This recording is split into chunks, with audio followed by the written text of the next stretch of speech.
9:44. ¿Cómo estamos, Gaby Neme? Así te queríamos recibir, ¿eh? Espectacular la recibida. Ah, hermoso, con Luis Miguel. Nada mejor. ¿Cómo estamos, Gaby? Muy bien, ¿vos? Bueno, nuestra arquitecta preferida para hablar de algo que se viene, una fecha muy importante, y bueno, y que nos involucra mucho a nosotros los tucumanos y nuestro orgullo, porque hablamos de Lola Mora.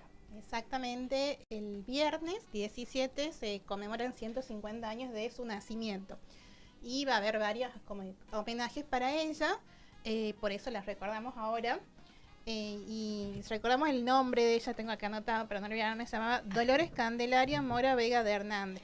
Este era que Lola Mora era el nombre artístico. Claro, y ella nació en 1866, sí. O sea, a mediados del siglo XIX. Y ahí vemos algunas imágenes la verdad que había muy lindas imágenes en el Archivo General de la Nación. Eso iba a preguntarte, ¿a dónde se consiguen, digamos, imágenes de...? Había muchas en el archivo y muy buenas, porque varios de distintos momentos de su vida. Ahí vemos algunas imágenes de sus obras, las que conocemos todos en la Casa Histórica. Y como todos sabemos, fue una mujer súper revolucionaria para su tiempo, que rompió con muchos estereotipos en su momento y que se animó a... ¿Esto qué es? Eso es el monumento a la bandera en Rosario, en Santa Fe.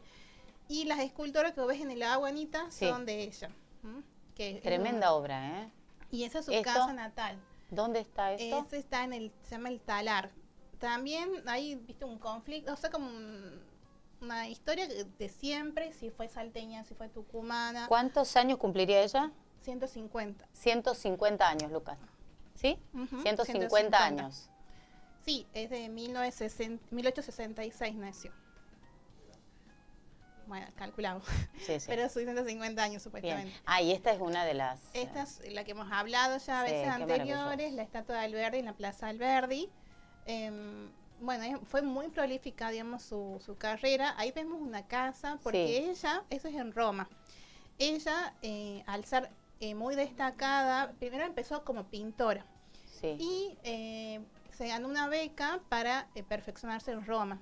Entonces, cuando se va a Roma, empieza a contactarse y a aprender de los principales maestros, digamos, europeos, y conoce a uno que era un artista muy destacado en escultura. Entonces ella decide dejar la pintura y seguir la escultura. Y ahí establece su estudio en Roma. Entonces compra esa casa que vemos ahí en la imagen para hacer su estudio, y ella trabajaba en Roma y venía bastante seguido para la Argentina. Sí. Ahí vemos imágenes. La anterior, ¿podemos volver, Colo? Es un archivo del diario La Gaceta, si no me equivoco. Sí. ¿Esto? Eso es cuando ella muere en el año 1936. ¿Estuvo en la portada? Estuvo en la portada de La Gaceta, la verdad que impacta, digamos, la imagen, pero en sus lechos de muerte ha sido, lamentablemente ella muere en una situación bastante complicada, en la pobreza. Es increíble eso, ¿no? Con lo que fue su obra.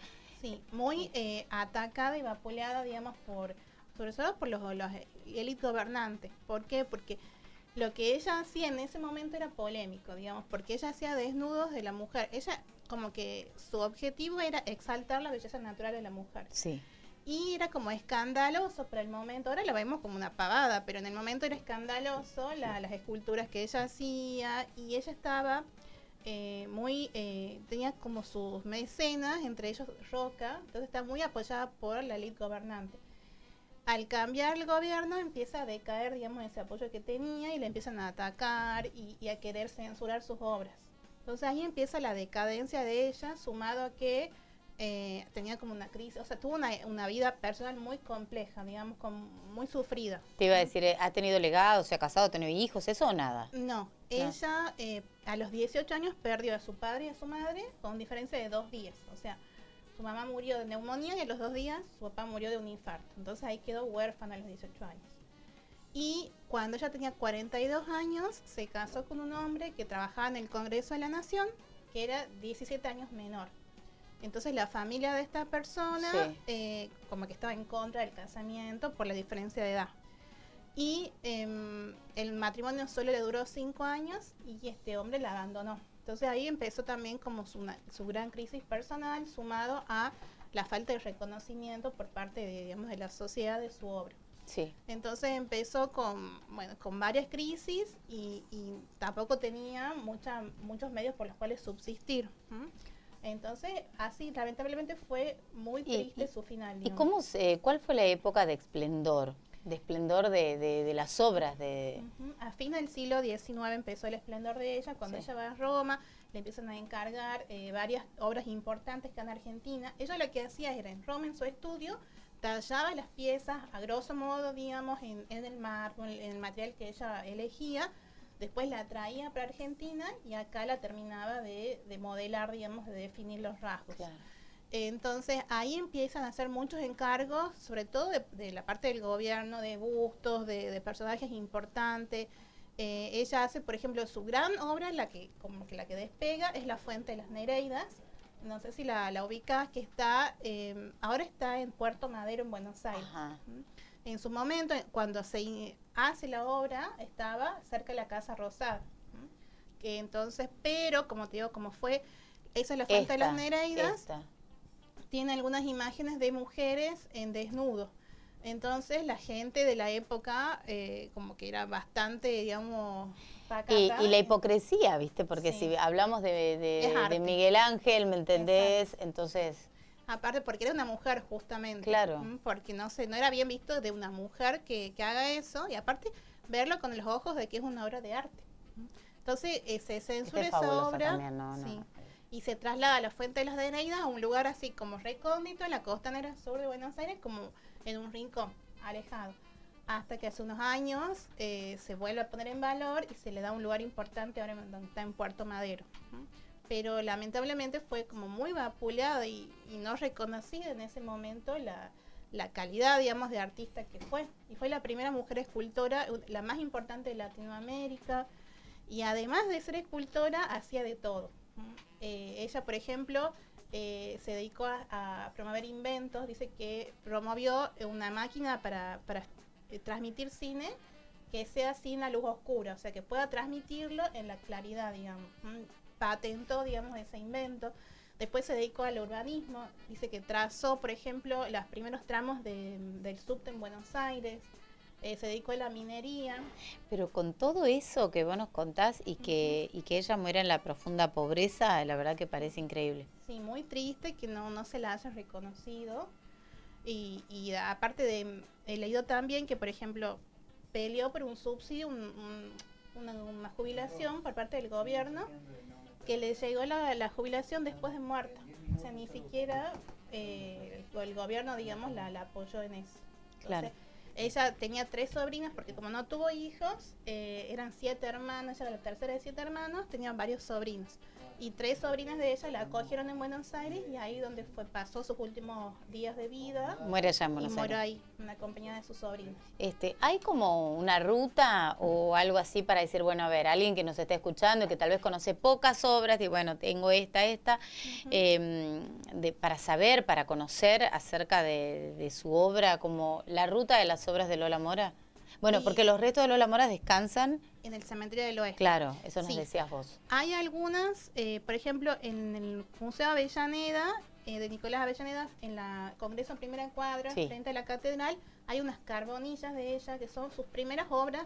Como te digo, al principio hacía pintura y ella hizo unos retratos de gobernadores tucumanos.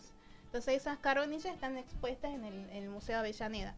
Y después, bueno, su obra La Estatua de la Libertad, obviamente, en la Plaza Independencia. Claro. O sea, no hay un recorrido marcado, pero uno puede ir viendo los puntos principales. Y en el Cementerio del Oeste, en el 2018, Alfaro inaugura como un lugar para, ahí se ven las imágenes, para homenajearla, y hay como un poco de historia de ella, que está justamente al lado de la tumba de ella, que la ves a la izquierda. Hay un centro ahí, no sé qué cantidad de información tendrá porque no accedí, pero el objetivo era ese, como homenajearla a ella y contar un poco de su historia. Y como hemos hablado anteriormente, su tumba es la más visitada del Cementerio del Oeste también, porque la gente como que tiene mucha curiosidad y como mucha cercanía, digamos, con la figura de Lola Mora. Un legado increíble, ¿no? la verdad. Sí, impresionante. Impresionante. Dicen también que ha sido como incursionada en la minería, ha estado en las montañas en Salta para extraer de las piedras un tipo de material de petróleo. Y hay un artículo que publica La Nación que dice que como ella fue la antecesora de Vaca Muerta, porque las técnicas que ella había implementado son parecidas a las que se implementan en Vaca Muerta para extraer, viste, el petróleo, el gas y todo eso. Entonces, siempre fue como una adelantada en su tiempo, ha marcado un camino, ha sido innovadora. Incluso yo me enteré cuando fui a la masonería que ella quiso ingresar a la masonería con su hermana, una de sus hermanas, pero como en esa época no había mujeres, la rechazaron también. Entonces siempre ella quería romper con los estereotipos, pero de manera ejemplar, digamos, marcando un camino. Un gran legado. Hermoso el tema, Gaby, que nos has traído, y que todo esto nos sirva para, bueno, para conocer un poco más y para valorar lo nuestro. Y el viernes, justamente, el viernes se instituyó hace unos años el Día del Escultor. Entonces van a ver. Sé que en el Ente de Cultura hay varias actividades que han realizado para homenajearla a ella. Van a realizar para homenajearla. Perfecto. Gracias, Gaby. Siempre es un gusto tenerte. Que tengas una hermosa semana y nos vemos la que viene. Dale. Ya con nuevo presidente. Ay, qué nervios. Esperemos que sea lo mejor para nuestro país. Claro que sí. Gracias, Gaby. Nosotros continuamos, Colito, en la Tucumana de mañana.